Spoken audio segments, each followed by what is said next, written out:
Summit एक छोटी summit, बहुत छोटी समिट थी। एक्चुअली इस समिट को सक्सेसफुल बनाने में पाकिस्तान का बहुत बड़ा हाथ रहा।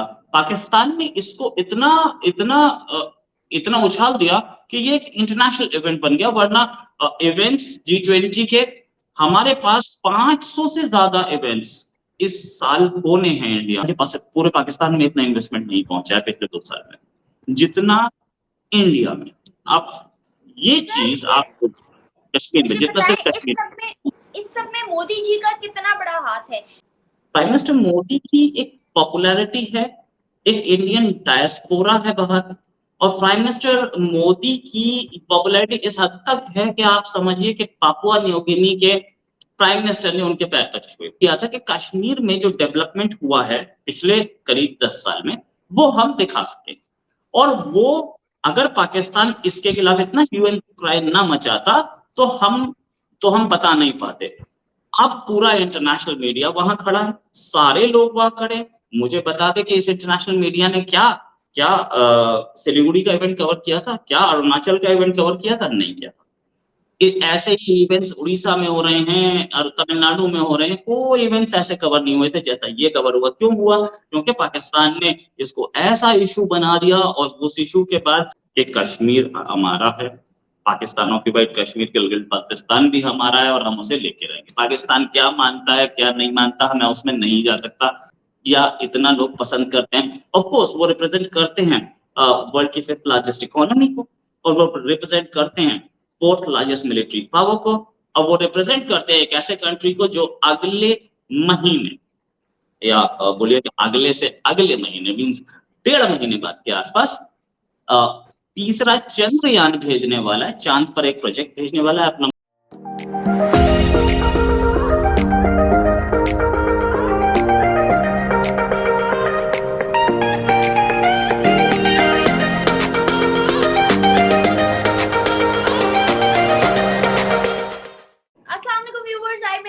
और हमारे साथ एक इंडिया से गेस्ट मौजूद है, Rohit Sharma ji. Thank you so much sir, पहले भी आप बहुत दफा में टाइम दे चुके हैं, एक दफा फिर से मेरे और मेरे ऑडियंस के लिए आपने टाइम निकाला। नमस्कार, thanks a lot for calling me. बहुत अच्छा शो करती हैं आप, बहुत अच्छा लगता है आपके साथ आके। Thank you so much sir, player is all mine. अच्छा सर, आज का मेरा टॉपिक ये है कि बड़ा धूम मचाई हुई हिंदुस्तान के अंदर, हर तरफ G20 चल रहा है। पूरी दुनिया की नजरें इस वक्त जमी हुई है हिंदुस्तान में होने वाली कश्मीर के अंदर G20 के ऊपर। मगर इसमें एक ऐसा मुल्क है पाकिस्तान जो कि प्रोपेगेंडा बना रहा था कि वहां पे OIC जो है इंक्लूड नहीं हो, किसी तरह पार्टिसिपेट नहीं करे G20 के अंदर। आप इंडिया में रहते हैं, बड़े मेजर सिटी के अंदर, मुझे बताएं कैसा रहा? आज पहला दिन था G20 का, बल्कि दूसरा भी शुरू हो गया है। कैसा जा रहा है वहाँ? कौन कौन सी कंट्रीज इन्वॉल्व हुई और किस तरह सिक्योरिटी इश्यूज को किस तरह हैंडल किया जा रहा है? देखिए, सिक्योरिटी तो बहुत अच्छी है, कोई प्रॉब्लम नहीं है। G20 का ये ये टूरिज्म पे समिट था, और टूरिज्म समिट एक छोटी समिट, बहुत छोटी समिट थी। एक्चुअली इस समिट को सक्सेसफुल बनाने में पाकिस्तान का बहुत बड़ा हाथ रहा। पाकिस्तान ने इसको इतना इतना इतना उछाल दिया कि ये एक इंटरनेशनल इवेंट बन गया, वरना इवेंट्स G20 के हमारे पास 500 से ज्यादा इवेंट्स इस साल होने हैं इंडिया में। चाहे वो शंघाई कोऑपरेशन ऑर्गेनाइजेशन हो या वो G20 हो, मींस आप ये सोचिए कि डेली 1 या 2 इवेंट्स हो रहे हैं, और आपको मिलेंगे, होटल्स बुक्ड हैं सारे, सब कुछ, सारे everything is going as per plan. Secretary level meeting या मिनिस्टर लेवल मीटिंग या under secretary level, joint secretary level meeting या प्राइम मिनिस्टर लेवल मीटिंग, ये मीटिंग्स अलग अलग हो रही है शंघाई कोऑपरेशन ऑर्गेनाइजेशन में भी और G20 में भी, दोनों में। ये एक बहुत छोटा इवेंट था। इससे पहले भी इवेंट्स हुए थे, वो इवेंट्स जो कि ऐसी लोकेशंस पे होते जिनको लोग या जिनको कुछ कंट्रीज कंट्रोवर्शियल मान रहे थे। इससे पहले एक इवेंट हुआ था अरुणाचल में, उस अरुणाचल के इवेंट को चाइना ने बॉयकॉट किया था, चाइना उसमें नहीं आया था, कोई फर्क नहीं पड़ा, इवेंट हुआ। इस बार भी सिलीगुड़ी में जो इवेंट हुआ उस पे भी नहीं आया, और मैं आपको 10 इवेंट बता सकता हूं जिसमें इंटरनेशनल लाइमलाइट नहीं आई। लेकिन ये एक इवेंट था जिसको पाकिस्तान ने इतना लाइमलाइट दी कि इंडिया का काम बहुत आसान हो गया। इंडिया ने ये इवेंट किया किस लिए था? ये इसलिए किया था कि कश्मीर में जो डेवलपमेंट हुआ है पिछले करीब 10 साल में वो हम दिखा सके, और वो अगर पाकिस्तान इसके खिलाफ इतना ह्यू एंड क्राई ना मचाता तो हम बता नहीं पाते। अब पूरा इंटरनेशनल मीडिया वहां खड़ा है, सारे लोग वहां खड़े हैं। मुझे बता दे कि इस इंटरनेशनल मीडिया ने क्या क्या सिलीगुड़ी का इवेंट कवर किया था, क्या अरुणाचल का इवेंट कवर किया था? नहीं किया था। ऐसे ही इवेंट्स उड़ीसा में हो रहे हैं और तमिलनाडु में हो रहे हैं, कोई इवेंट्स ऐसे कवर नहीं हुए थे जैसा ये कवर हुआ। क्यों हुआ? क्योंकि पाकिस्तान ने इसको ऐसा इशू बना दिया और उस इशू के बाद पूरे वर्ल्ड के मीडिया ने इसको बड़े आराम से और अच्छी तरह से कवर किया। सबने वहां के ट्रेन दिखाई है, सबने वहां के फ्लाईओवर्स दिखाए हैं, सबने वहां की रोड्स दिखाई हैं, सबने वहां के इनफैक्ट डल लेक में वो जो हमारे टूरिस्ट है वो दिखाए हैं, टूरिस्ट से सर बात हुई है। मुझे एक बात बताएं रोहित जी, मुझे एक बात बताएं, पाकिस्तान तो हमेशा इंडिया की बड़ी फेवर करता है, फेवर इन द सेंस के बड़ी शहरत समझता है उसको कि कश्मीर के लिए जान दे देंगे, कश्मीर के लिए हम जंग लड़ेंगे, कश्मीर को आज़ादी दिलवाएंगे। तो अब जब कश्मीर इतनी बड़ी अचीवमेंट करने जा रहा था तो कश्मीर के खिलाफ क्यों खड़े हो गए? क्योंकि ये तो बहुत बड़ा गोल था ना कश्मीरियों के लिए। मैडम ये क्वेश्चन आपने शायद गलत जगह पूछ लिया, ये क्वेश्चन किसी पाकिस्तानी जर्नलिस्ट से पूछना चाहिए था, क्योंकि मैं तो इसमें नहीं बता सकता कि कश्मीर पे क्या प्रॉब्लम थी पाकिस्तान को। हाँ ये जरूर है कि कश्मीर जो है उस पर गवर्नमेंट ऑफ इंडिया का एक स्टैंड है कि Pakistani side of Kashmir is also Indian part and हम उसको लेंगे।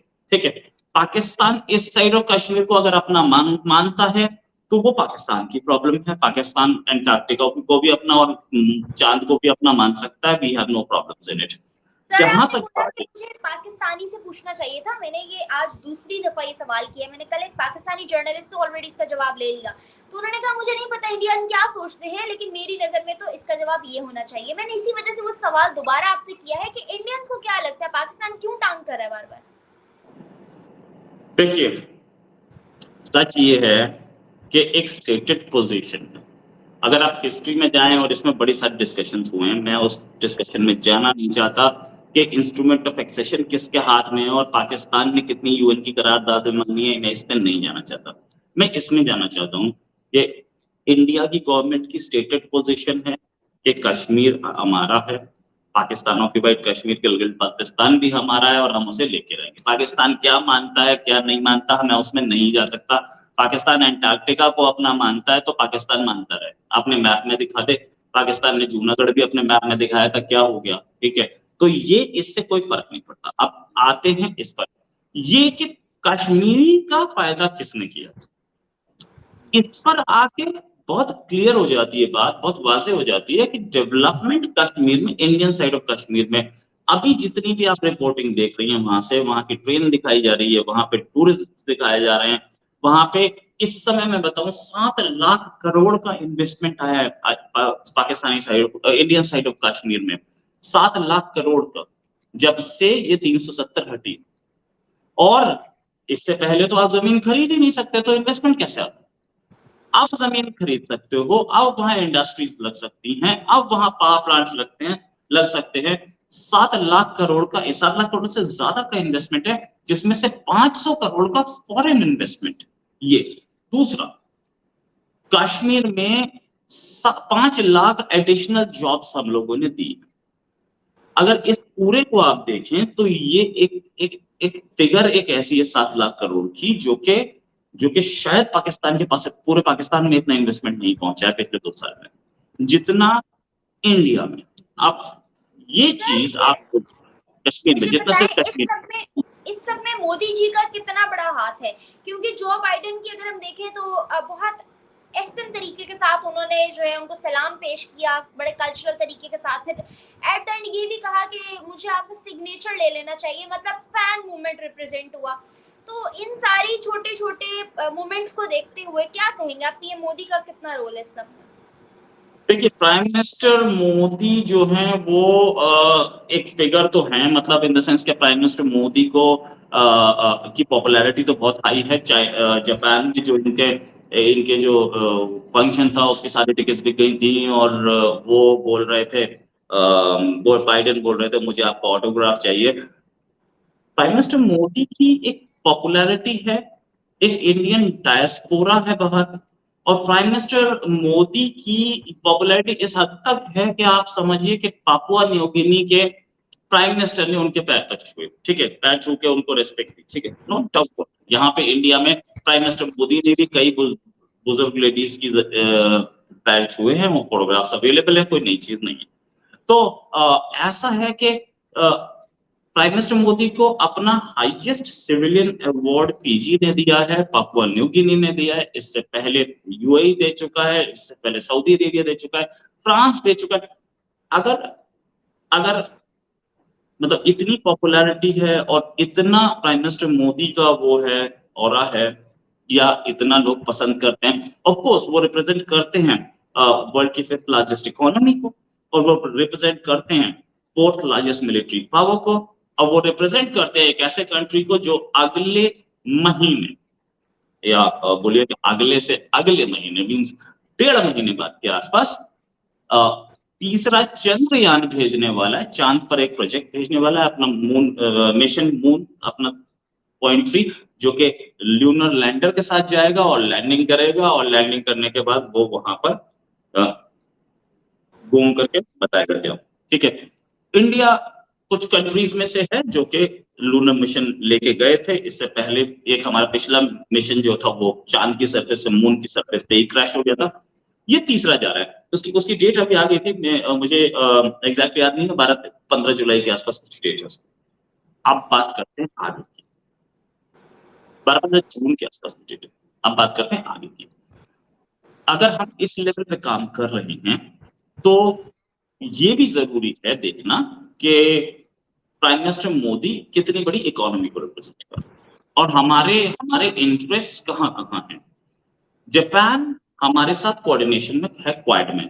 पापुआ न्यू गिनी हमारे साथ इंडिया एंड पैसिफिक के वो जो फोरम है उसमें है, और उसमें हम लोग इन्वेस्टमेंट भी कर रहे हैं, और उनके मिनरल रिसोर्सेज और उनके दूसरे रिसोर्सेज हम लोग एक्सप्लॉइट करना चाहते हैं। एक्सप्लॉइट इन द सेंस हम उनको उनकी माइनिंग वगैरह करके हम उनको यूज करना चाहते हैं। यूज करना मतलब उनको भी फायदा हो और हमें भी फायदा हो।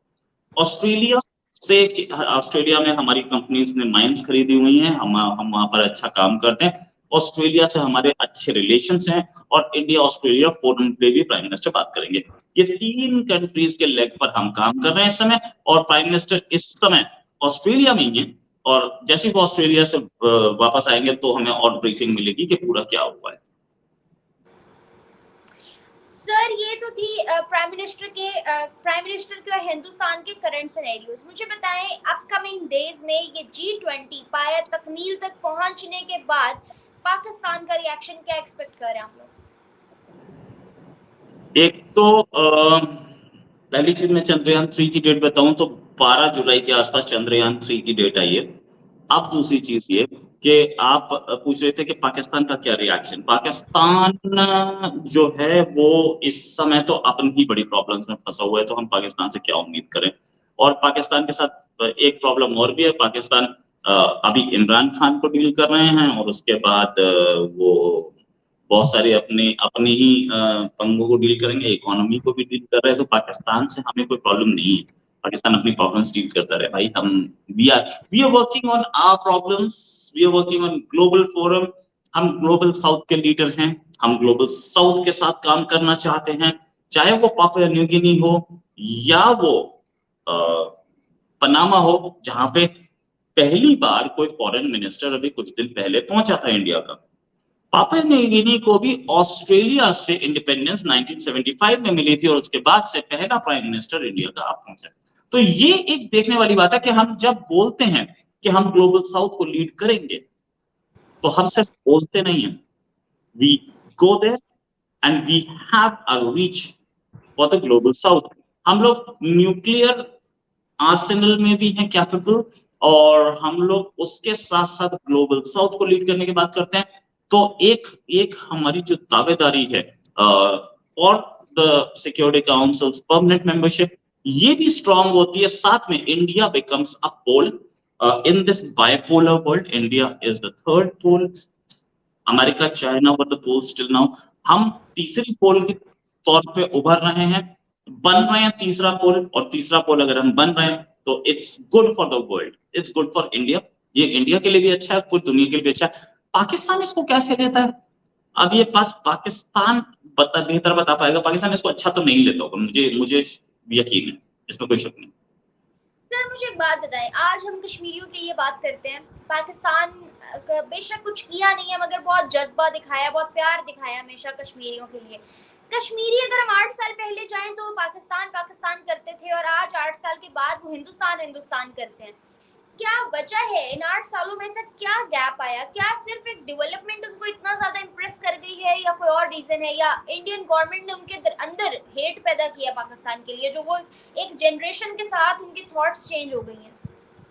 देखिए, ये जो हम लोगों ने 1990 में जो मैसेकर देखा और एक्सोडस देखा कश्मीरीज का, जो कि कश्मीर फाइल्स नाम की मूवी में दिखाया गया है, ये एक्सोडस ऐसे ही नहीं हुआ था।